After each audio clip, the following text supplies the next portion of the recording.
ماہی سب سے پہلے اپنا رونا مت کرو، اگر تمہاری وجہ سے ہمارا بچہ روندا پیدا ہوا نا تو میں تمہیں بخشوں گا نہیں۔ شاذل اس کے بار بار رونے پہ زچ ہوا۔ ہاں آپ کو تو بہانا چاہیے مجھ پہ غصہ ہونے کا۔ ماہی روتی ہوئی بولی، ماہی تمہاری بات کسی بھی غیرت مند مرد کو بہت کچھ کرنے پہ اکسا سکتی ہے، میرا رویہ نارمل تھا تو تم کیا چاہتی ہو میں کیا کرتا دوسرے دن؟ شاذل کی بات پہ ماہی گڑبڑائی، مجھے نیند آ رہی ہے، ماہی جمائی لیتی ہوئی بولی تو شاذل اس کی چالاکی پہ اش اش کر اٹھا۔ پہلے یہ بتا تم یہاں کیسے آئی؟ شاذل جو بات بار بار ستا رہی تھی وہ بالآخر پوچھ ہی لی۔ آپ نے مجھے امی کے گھر چھوڑا تھا تو ایک ہفتے بعد ان کو میری پیگنسی کا پتہ چل گیا تھا۔ گھر میں سب کو یہ بات جاننے کیوں ناگوار لگی۔ پاپا اور اماں والے خلا کے کاغذات تیار کروانا چاہتے تھے، مگر میں پیگننٹ تھی تو انہوں نے ایسا کچھ نہیں کیا۔ آمنہ مجھ پہ بہت غصے ہوئی تھی، میں نے آپ سے یہ اتنی بڑی بات کیوں چھپائی؟ تو کیا تم پہلے سے یہ بات جانتی تھی؟ شاذل اس کی بات کاٹ کر بولا تو مائی نے کسی مجرم کی طرح اپنا سر جھکا لیا۔ میرے اتنے بار پوچھنے پر بھی تم نے مجھے لا علم رکھا۔ شاذل کو افسوس ہوا۔ سوری شاذل، اس وقت میں جس کیفیت سے گزری تھی اس کا شاید ہی آپ کو کچھ اندازہ ہو۔ حویلی والوں کے سخت رویے کے بعد جس طرح آپ میری ڈھال بنے، مجھے سہارا دیا، اس کے بعد میں ٹوٹ جاتی اگر آپ مجھ سے نفرت کرنے لگ جاتے تو۔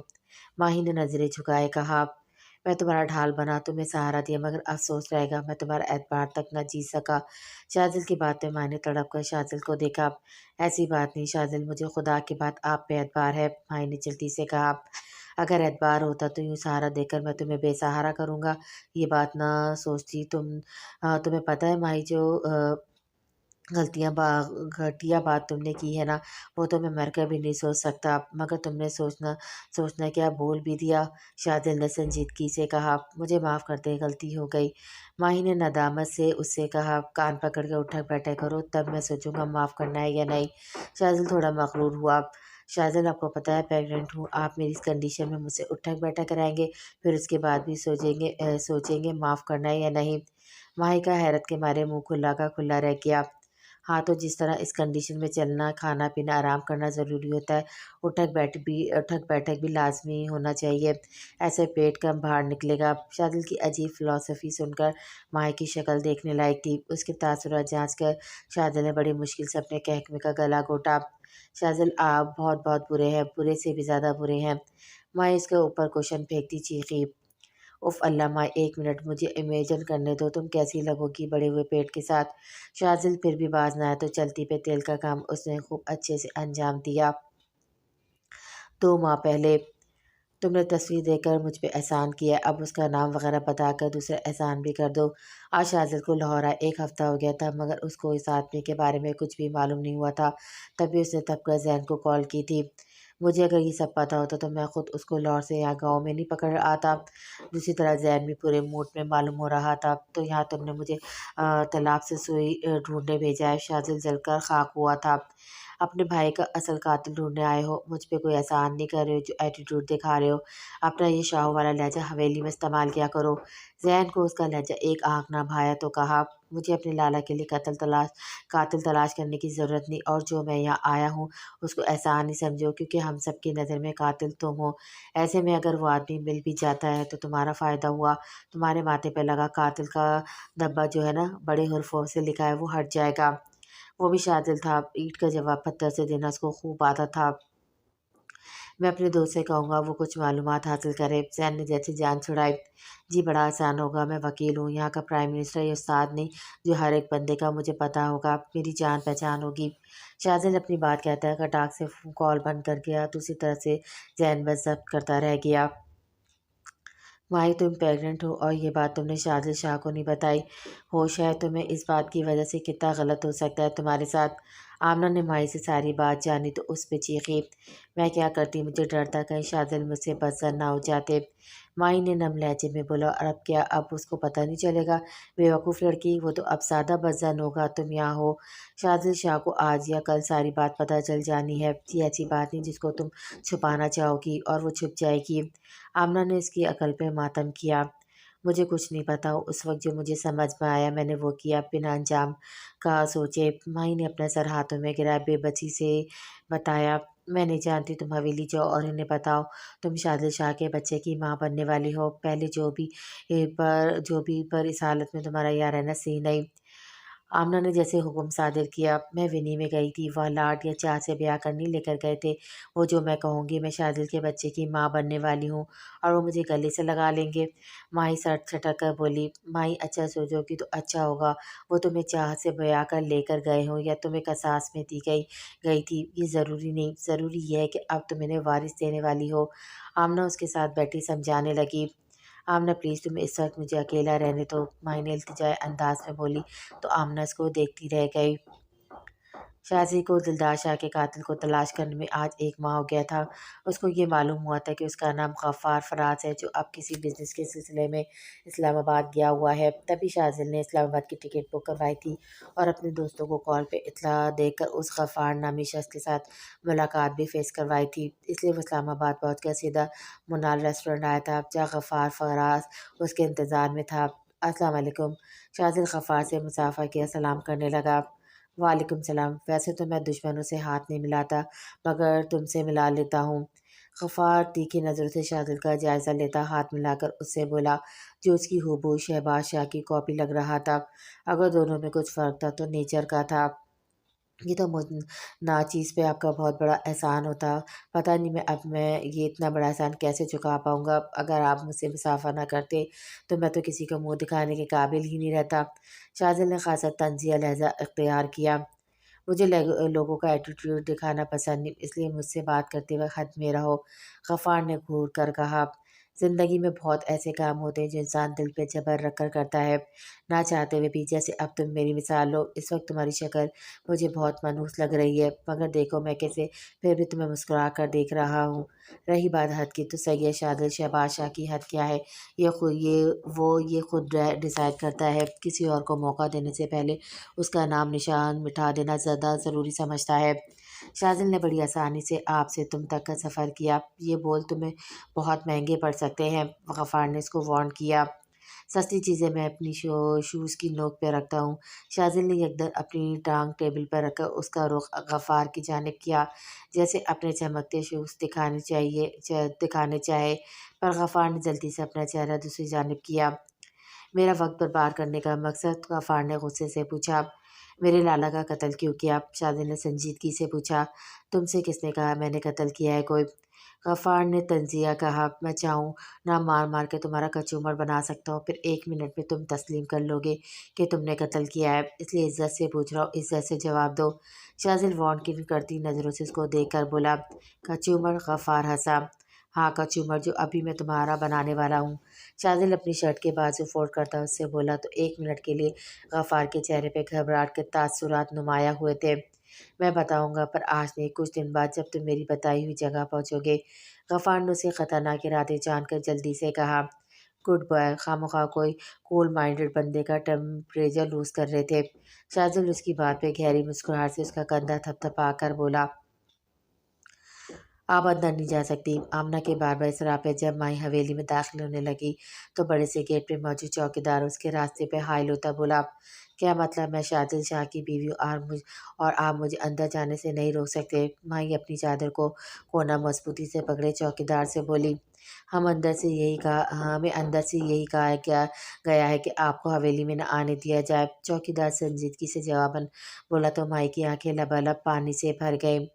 مجھے اندر جانے دیں، اگر شازل کو پتہ چل گیا نا تو وہ کسی کو چھوڑیں گے نہیں۔ ماہی نے اپنی طرف سے ان کو ڈرانا چاہا، دیکھیے وہ یہاں نہیں ہے، آپ بھی یہاں سے جائیں۔ چوکیدار نے اب کے اس کو دھکا دے کر کہا تو ماہی گرتے گرتے بچی۔ یہ کیا بدتمیزی ہے؟ ماہی چیخی۔ شور نہ کریں میڈم، جائیں یہاں، اب کی دوسرا چوکیدار بھی بولا تو ماہی کو اپنی بے بسی پہ بھی جی بھر کر رونا آیا۔ اس نے حسرت سے حویلی کو دیکھا جو بہت بڑی اور خوبصورت تھی، مگر وہاں رہنے والے لوگ خوبصورت تو تھے مگر ان کا دل بڑا نہیں تھا، ایک دوسرے کے خون کے پیاسے تھے۔ شازل کہاں ہیں آپ؟ ماہی بے ساختہ تصور میں اس سے مخاطب ہوئی۔ اب تم کیا کرو گے؟ ارحم نے فرنٹ سیٹ پہ بیٹھے شازل سے پوچھا۔ ابھی تو ہسپتال جانا ہے، ضروری کام ہے وہاں جو میں بھول گیا تھا۔ شازل نے جواب دیا، ہسپتال کیوں؟ میری مانو فی الحال تم کہیں آنا جانا بند کرو، ایک تو تم نے قاتل کو اتنا ایزی لے کر اس کو دھمکایا ہے، ڈرے ہوئے کہیں تمہیں نقصان نہ پہنچا دے۔ ارحم نے اس کو سمجھایا، میں کسی سے نہیں ڈرتا، ہسپتال جانا میرا ضروری ہے، پھر ملتے ہیں۔ شازل فرنٹ سیٹ کا دروازہ کھول کر اس سے بولا، انشاءاللہ، ٹیک کیئر۔ ارحم اس کی بات سن کر گہری سانس بھر کر بولا، آپ بہت لیٹ آئے ہیں رپورٹس لینے۔ ڈاکٹر نے شاذل کو دیکھا تو کہا، جی بس مصروفیات کی وجہ سے۔ خیر آپ یہ بتائیے رپورٹس تو ٹھیک ہے نا؟ مطلب میری وائف کو کیا ہوا تھا؟ شاذل تھوڑا فکر مند ہوا۔ جی پریشانی کی کوئی بات نہیں، یہ میں پہلے ہی سے ہی بتا چکی ہوں۔ اور یہ رہی آپ کی وائف کی رپورٹ جو پازیٹیو آئی ہے، ماشاء اللہ سے آپ باپ بننے والے ہیں۔ ڈاکٹر نے مسکرا کر رپورٹس اس کی جانب کر کے بتایا تو شاذل بے یقین نظروں سے ان کو دیکھنے لگا۔ سیریسلی؟ شاذل کے چہرے پہ خوشگوار تاثرات نمایاں ہوئے۔ جی بالکل، پروف آپ کے سامنے ہے۔ ڈاکٹر کا اشارہ رپورٹس کی جانب تھا۔ بہت شکریہ۔ شاذل رپورٹس ہاتھ میں لیتا خوش دلی سے بولا، اف کاش میں مائی کو سیل فون لے کر دیتا تو کم سے کم آج اس سے بات تو ہو پاتی۔ جانے اب وہ کیسی ہوگی، اپنا خیال رکھ بھی رہی ہوگی یا نہیں۔ شاذل اسپتال سے باہر آتا سوچنے لگا۔ اس کے چہرے پہ خوبصورت مسکراہٹ تھی جس کو دور سے گاڑی میں بیٹھے کسی نے حسد بھری نظروں سے دیکھا۔ اس نے اپنے ہاتھ کی گرفت اسٹرنگ پہ مضبوط کی اور تیز رفتار سے گاڑی چلاتا شاذل کا پیچھے کرنے لگا۔ دوسری طرف وہ بھی روڈ کراس کرنے والا تھا جب کوئی تیز رفتار گاڑی اس کو ہٹ کر کے جا چکی تھی۔ شاذل کا سر پوری طرح پتھر پہ لگا تھا جس وجہ سے اس کے سر سے خون بل بل کر نکل رہا تھا، جبکہ اس کے ہاتھ میں پکڑی رپورٹ دور جا گری تھی۔ حال صبح مائی کی آنکھ شاذل کے جاگنے سے پہلے کھلی تھی۔ وہ بہت غور سے شاذل کو دیکھ رہی تھی جب اس کی نظر شاذل کے ماتھے پہ پڑی جہاں کسی چوٹ کا خاصا نشان تھا۔ کل رات اپنی دھن میں اس نے غور نہیں کیا مگر اب اس کے چہرے پہ فکر مندی کے سائے لہرائے تھے۔ یہ کس چیز کا نشان ہوگا؟ مائی اپنا ہاتھ شاذل کے ماتھے پہ چوٹ کے نشان پہ رکھتی بڑبڑائی، جس چیز کا بھی ہو تمہاری عقل پہ یہ بات نہیں آنی؟ شاذل کی اچانک آواز پہ مائی نے چونک کر اس کو دیکھا جس کی آنکھیں تو بند تھیں مگر ہونٹوں پہ شریر قسم کی مسکراہٹ تھی۔ ناراض ہوں میں آپ سے، مائی نے جتایا۔ میں بھی ناراض ہوں۔ شاذل سیدھا ہو کر لیٹا۔ یہ اچھی بات ہے، روٹے ہوئے کو منانے سے بہتر ہے خود بھی ناراض ہو جائے، مائی برا مان کر بولی۔ تبھی شاذل کا سیل رنگ کرنے لگا۔ ہیلو رضا۔ شاذل ایک نظر مائی پر ڈال کر کال ریسیو کیا رضا سے کہا، شاذل میں غفار کو لیے گاؤں پہنچ گیا ہوں، تم بس گاؤں کے لوگ جمع کرو، غفار سب کے سامنے سچ بتائے گا اسے تمہارے لالا کا قتل کیوں کیا۔ دوسری طرف رضا نے کہا، ٹھیک ہے میں پنچایت بٹھاتا ہوں۔ شاذل مختصر بول کر کال ڈراپ کر گیا۔ کس لیے پنچایت بٹھائیں گے؟ مائی نے ناسمجھی سے شاذل کو دیکھ کر پوچھا۔ مبارک ہو، تمہارے بھائی سے آج سے قتل کا الزام ہٹ جائے گا۔ شاذل مسکرا کر بس یہی بولا۔